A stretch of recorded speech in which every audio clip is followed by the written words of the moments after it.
오늘 함께 우리가 나눠볼 말씀은 레위기 4장입니다. 저랑 같이 말씀을 볼 거는 4장 1절에서 3절 또 13절에서 14절이고요. 5장 5절에서 6절 말씀 부분입니다. 함께 같이 봉독하시겠습니다.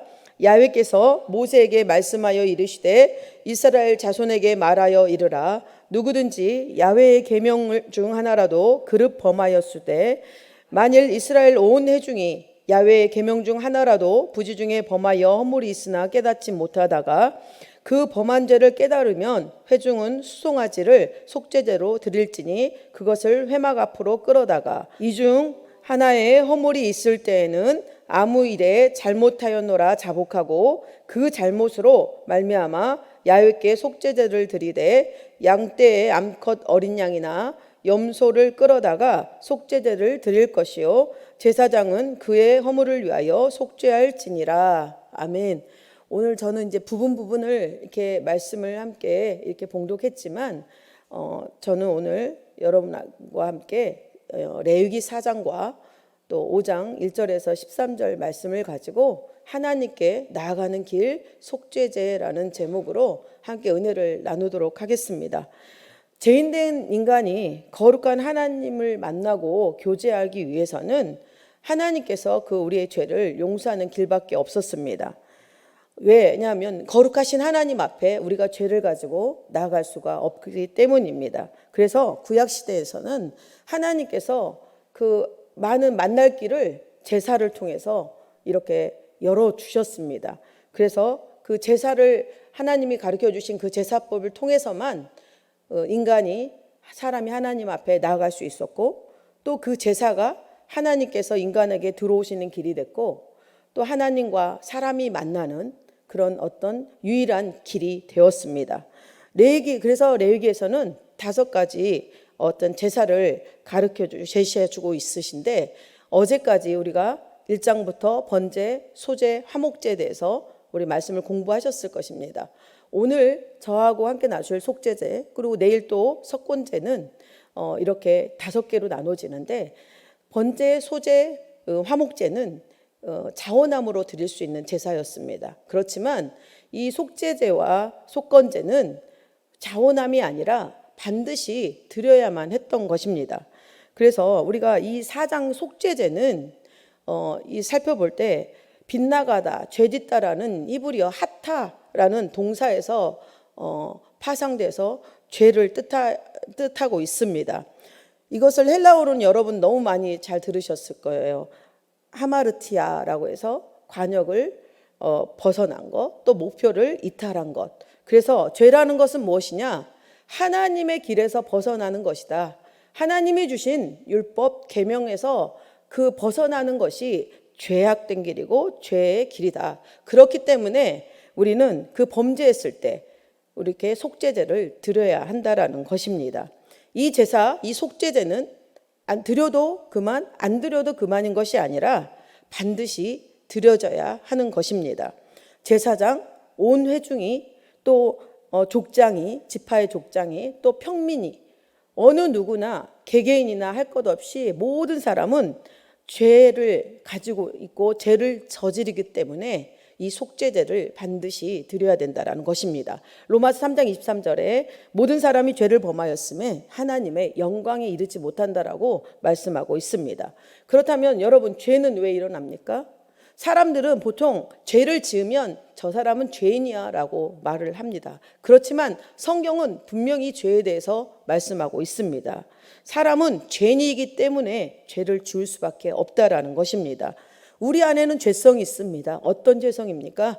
아담이 타락하여 하나님의 말씀에 불순종하여 얻은 그 죄가 우리 안에 있습니다. 그렇기 때문에 우리는 누가 가르쳐 주지 않아도 죄를 저질 수 있습니다. 그렇기 때문에 이러한 죄성으로 인해서 우리가 속죄제를 하나님 앞에 드리고 하나님 앞에 나가야 된다는 것입니다.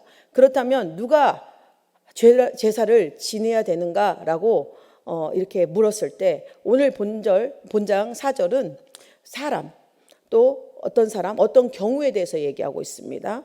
제사장 또 온 회중이 또 족장이, 평민이, 또 5장 1절에서 6절에 보면은 어떤 몇 가지의 제사를 속죄를 드려야 될 경우에 대해서 이렇게 말씀을 하고 제시를 하고 있는 것입니다. 첫 번째로 1절에서 12절까지의 제사장이 드려야 되는 기름 부은 제사장이 드려야 되는 그런 제사에 대해서 말씀하고 있는데요. 3절입니다. 혹시 제가 이게 말씀이 없으니까 성경이 있으시면 같이 합독하도록 하겠습니다. 3절입니다. 만일 기름 부음을 받은 제사장이 범죄하여 백성이 허물이 되었으면 그가 범한 죄로 말미암아 흠없는 수송아지로 속죄 제물 삼아 야훼께 드릴지니 라고 이렇게 말씀하고 있습니다. 기름 부은 제사장은 누구입니까? 바로 종교 지도자, 영적인 리더들을 말하고 있습니다. 이스라엘에서 이 제사장들은 사회적인 높은 지위에 있었습니다. 종교 지도자가 되면서 사회에서 어떤 중요한 중책을 맡고 있었던 것입니다. 그렇기 때문에 이 제사장이 조금만 부주의하고 태만했을 때는 제사장도 그렇게 죄를 질 수 있다라는 것입니다. 왜냐하면 제사장이라고 해서 완벽한 사람이 아니고 불완전하기 때문에 이렇게 죄를 지을 수 있었던 것입니다. 그렇기 때문에 이 연약한 인간인 제사장이 죄를 지었을 때는 왜 그 죄가 심각했냐면 이 영적인 지도자가 잘못되면 이 악영향이 이 악한 죄에 대한 영향이 온 백성들에게 미쳤기 때문입니다. 그래서 하나님께서는 이 반드시 흠없는 수송아지를 잡아서 제사를 드려 제사장이 자기의 죄를 또 하나님 앞에 용서받는 그런 제사를 드려야 된다라고 말씀한 것입니다. 두 번째 13절부터 21절까지는 온 회중이 하나님 앞에 속죄제를 드려야 되는 것을 말씀하고 있습니다. 우리 한 번에 13절 한번 같이 읽어보겠습니다. 만일 이스라엘 온 회중이 야훼의 계명 중 하나라도 부지 중에 범하여 허물이 있으나 스스로 깨닫지 못하다가 라고 얘기했습니다. 여러분, 여기서 온 회중이라는 것은 이 모든 백성이라는 것이 아니에요. 이 회중이라는 것은 어떤 모임 공동체라는 거예요. 무슨 회중이었겠습니까? 하나님을 예배하는 같은 그런 공동체, 그런 어떤 회중들을 얘기합니다. 그래서 이 회중들이 타락했을 때도 흠없는 수송아지로 드려야 된다라는 것입니다. 교회가 이렇게 죄를 지었을 때도 그 대표 장로들이 그 제물에 흠없는 수송아지에 안수를 해서 제사장 앞에서 또 이렇게 제사를 드려서 하나님 앞에 용서를 받아야 된다라는 것입니다. 지도자가 어떤 조언을 잘못해도 또 잘못된 것을 가르치고 이렇게 언급했을 때 그것을 받아들이는 게 누구겠습니까?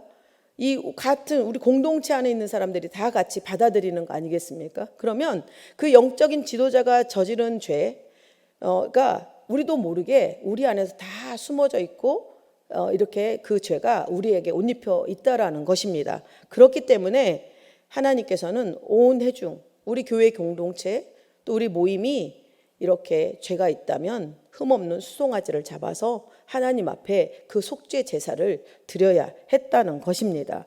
또 세 번째는 22절부터 23절까지는 이렇게 온 회중이 드리는 속죄제에 이어서 족장이라는 건 그다시 12지파의 아마 지파의 족장이었을 것입니다. 그래서 그 족장이 드릴 때 제사에 대해서 말씀하고 있는데 정치 지도자라고도 할 수가 있습니다.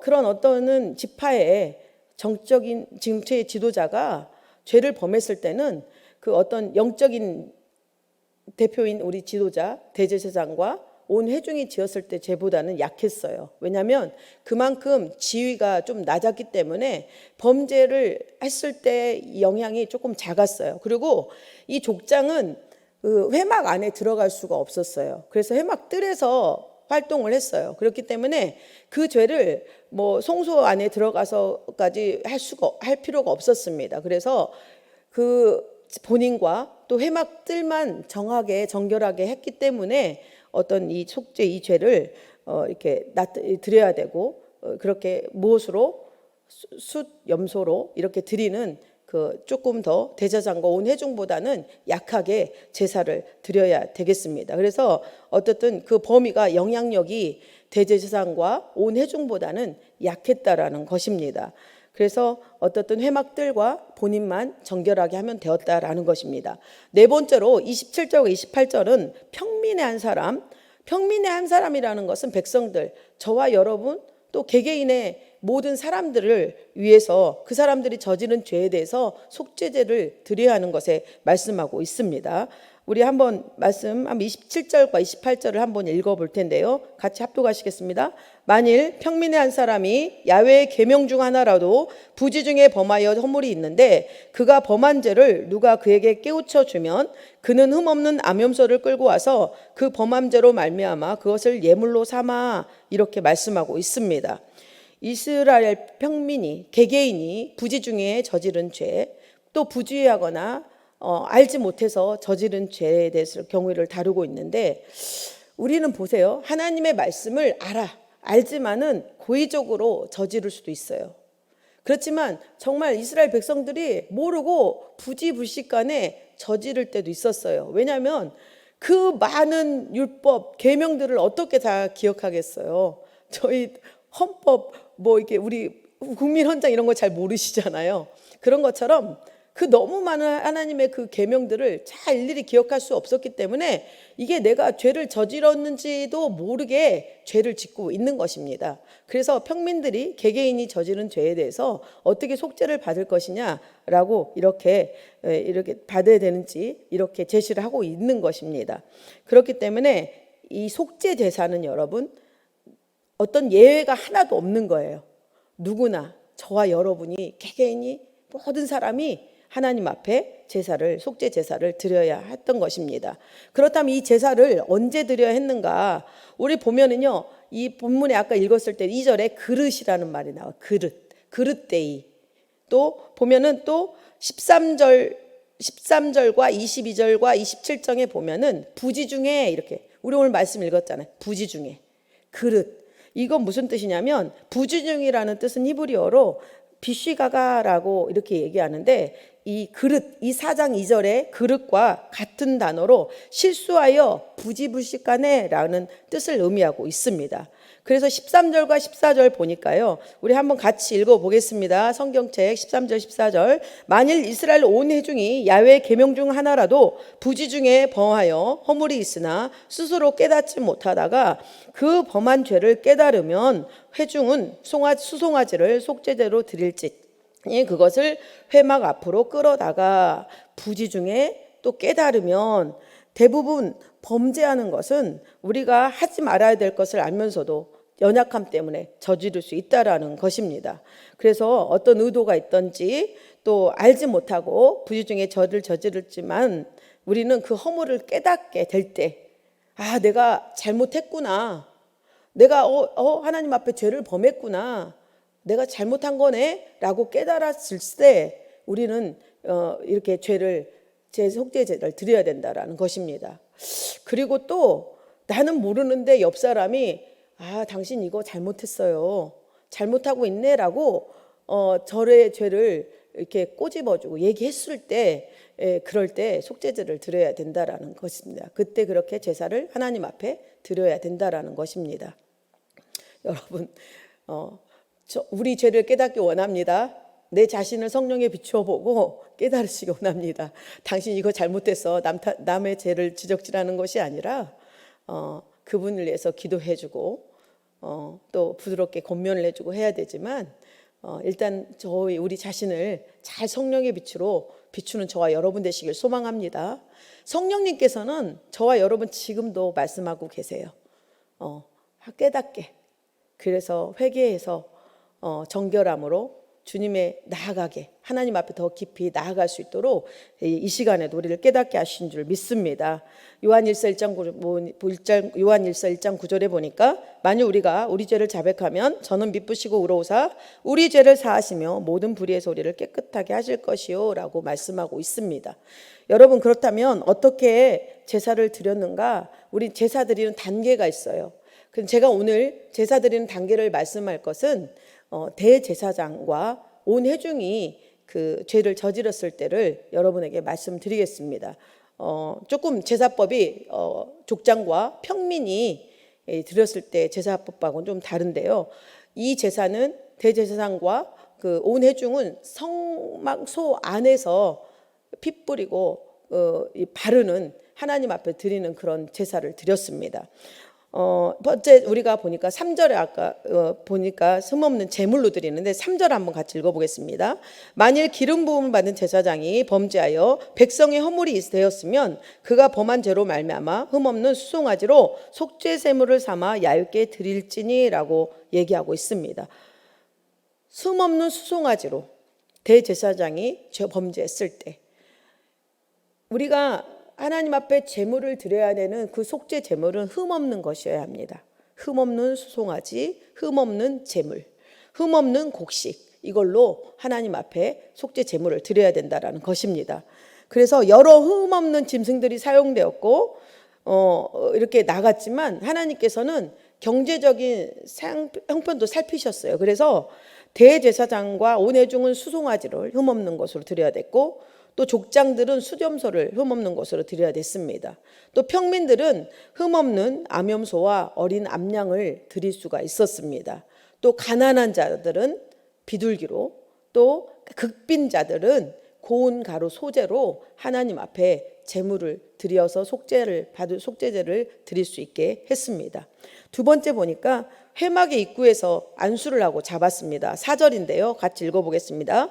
그 수송아지를 회막문 야외 앞으로 끌어다가 그 수송아지의 머리에 안수하고 그것을 야외 앞에서 잡을 것이요. 여러분, 회막 앞에 와서 그 죄물을 안수한다는 거예요. 이것은 뭐냐면 그 안수자가, 그 죄인이 기도하는 그 제사장이 그 동물과 자기를 같이 한 몸이라고 이렇게 의미를 둔다라는 것입니다. 그래서 자기 죄를 이 짐승의 이 수송아지의 안수함으로 자기 죄를 전가시켜서 하나님 앞에 번제로 드리는 것입니다. 그래서 그 제물을 태워서 자기 죄를 용서를 받는 것입니다. 또 두 번째, 휘장에서 성소 휘장 안에서 7번의 피를 뿌리게 됩니다. 6절인데요. 같이 읽어보겠습니다. 그 제사장이 손가락에 그 피를 찍어 야외 앞 곧 성소의 휘장 앞에 7번 뿌릴 것이며 라고 얘기했습니다. 여러분, 왜 7번을 뿌릴까요? 성경에서 숫자 7은 완전수를 가리킵니다. 그러면 이 7번을 뿌렸다는 것은 완전한 죄의 용서를 의미한다라는 것입니다. 그런데 왜 휘장에 뿌렸을까? 휘장은 성소와 지성소를 하나님이 괴가 있는 임재하시는 그 지성소를 가리는 그 막이었습니다. 그래서 거기에다가 피를 뿌렸다는 것은 그 피를 뿌려야지만 하나님 앞에 나갈 수 있다라는 것입니다. 피 뿌림 없이는 누구도 하나님 앞에 설 수가 없습니다. 이 피 뿌림, 휘장의 피 뿌림이 구약의 진리가 신약에서는 어떻게 진리로 이루어졌는가, 성취되었는가? 히브리서 10장 19절 20절은 이렇게 말씀하고 있습니다. 그러므로 형제들아, 우리가 예수의 피를 힘입어 성소에 들어갈 담력을 얻었나니 그 길은 우리를 위하여 휘장 가운데로 열어놓으신 새로운 살 길이요, 휘장은 곧 그의 육체라. 여러분, 휘장이 무엇을 의미한다? 예수님의 육체를 의미한다라는 것입니다. 그래서 예수님의 죽으심과 피 흘림이 저와 여러분을 하나님 앞으로 담대하게 인도하는 새로운 살 길이 된다라는 것입니다. 또한 네 번째로는 향단의 뿔에 뿔 끝에 바르고 남은 피를 제단 아래 쏟았어요. 그 의미는 뭐냐면 우리가 이제 제가 7절 한번 같이 읽어보겠습니다. 제사장은 또 그 피를 야외 앞 곧 회막 안 향단 뿔들에 바르고 그 송아지의 피 전부를 회막 문 앞 번제단 밑에 쏟을 것이며. 여러분, 향단은 어떻습니까? 하나님 앞에 향을 피워서 하나님이 그 아름다운 향기로운 향을 받으시기, 흠양하시고 연락받기를 바라면서 향을 피우는 거예요. 항상 뭐 나드향, 무슨 뭐 향이 많잖아요. 그 종류를 이렇게 올려드리는 거예요. 향기로운 제물을 하나님 앞에 드리는 거예요. 그런데 그 향단에는 네 뿔이 있었어요. 그 뿔에 이렇게 피를 이렇게 바르는 거예요. 왜 그럴까요? 우리가 죄인된 몸으로 죄를 가지고 하나님 앞에 기도한다면 여러분, 하나님은 그걸 연락하지 않으십니다.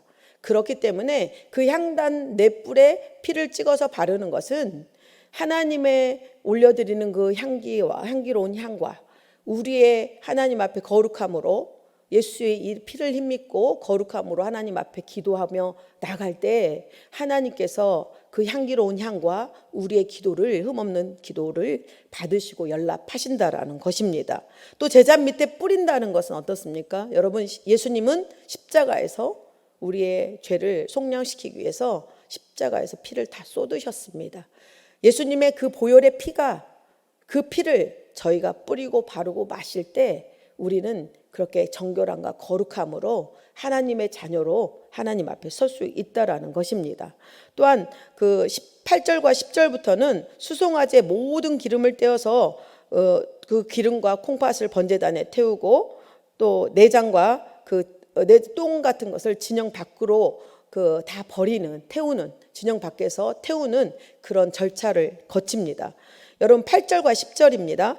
또 그 속죄 제물이 된 수송아지의 모든 기름을 떼어낼지니 곧 내장에 덮인 기름과 내장에 붙은 모든 기름과 두 콩팥과 그 위에 기름 곧 허리 쪽에 있는 것과 간에 덮인 커플을 콩팥과 함께 떼어내되 화목제 제물의 소재에게서 떼는 것 같이 할 것이요 제사장은 그것을 번제단 위에서 불사를 것이며 라고 얘기하고 있습니다.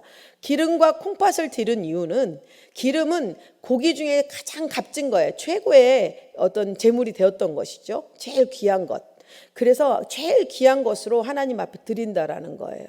콩팥을 드린다는 고대 사회에서는 이 내장과 콩팥이 자기 감정을 조금 이렇게 감정이나 이런 어떤 것들을 다 내포했다고 의미를 합니다. 그래서 이 콩팥을 드린다는 것은 그 제사를 드리는 사람의 마음을 드린다는 거예요.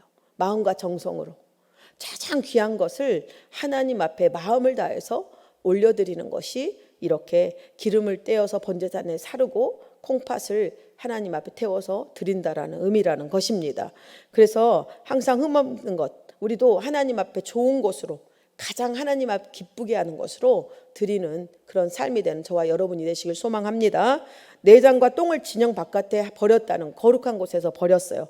11절에서 12절 말씀입니다. 함께 읽어보겠습니다. 그 수송아지의 가죽과 그 모든 고기와 그것을 머리와 정강이와 내장과 똥 곧 그 송아지의 전체를 진영 바깥 재버리는 곳인 정결한 곳으로 가져다가 불로 나무 위에서 사르되 곧 재버리는 곳에서 불사를 찌니라. 아멘. 예. 속죄제를 드린 나머지의 모든 부산물들, 또 가죽, 고기, 똥 바깥에 위치한 정결한 곳에 다 태워서 없애버려야 했어요. 하나도 어떤 부위도 남기면 안 됐어요. 왜 그랬냐? 이거는 죄에 대해서 완전히 이런 단절과 완전한 속죄제를 의미한다라는 것입니다. 여러분, 우리는 죄를 미워해야 합니다. 그렇기 때문에 영적인 지도자들, 그리고 저와 여러분은 영적인 제사장들로 택감을 하나님이 주셨어요. 그래서 영적인 제사장의 신분으로 우리는 교회 공동체를 이루고, 또 우리가 맡겨진 자리에서 그 영적인 그 어떤 제사장으로서의 힘과 권세를 가지고 있다라는 것입니다. 그렇기 때문에 우리는 우리의 죄를 단번에 드리고 제물을 온전히 깨끗함으로 완전히 깨끗하게 씻는 역사가 일어나야 될 줄 믿습니다. 그렇기 때문에 중요해요. 그 우리가 죄를 속함을 받고 깨끗하게 씻어지는 것. 왜냐하면 나 자신의 죄도 용서함 받아야지만 또 나를 통해서 내 옆에 있는 사람들과 내가 속해 있는 그 모든 것이 죄로 물들 수 있기 때문에 저와 여러분의 죄가, 허물이 주님 앞에서 깨끗하게 소재돼야 된다라는 것입니다. 우리 교회 안에, 저와 여러분이 있는 우리 교회가 항상 주님의 보혈 안에서 거룩하고 하나님 앞에 온전한 그런 거룩한 산 제물로 또 그 살기를 얻는 그 복된 역사가 일어나기를 소망합니다. 그래서 구약에서는 여러분, 오늘 결론을 짓겠습니다.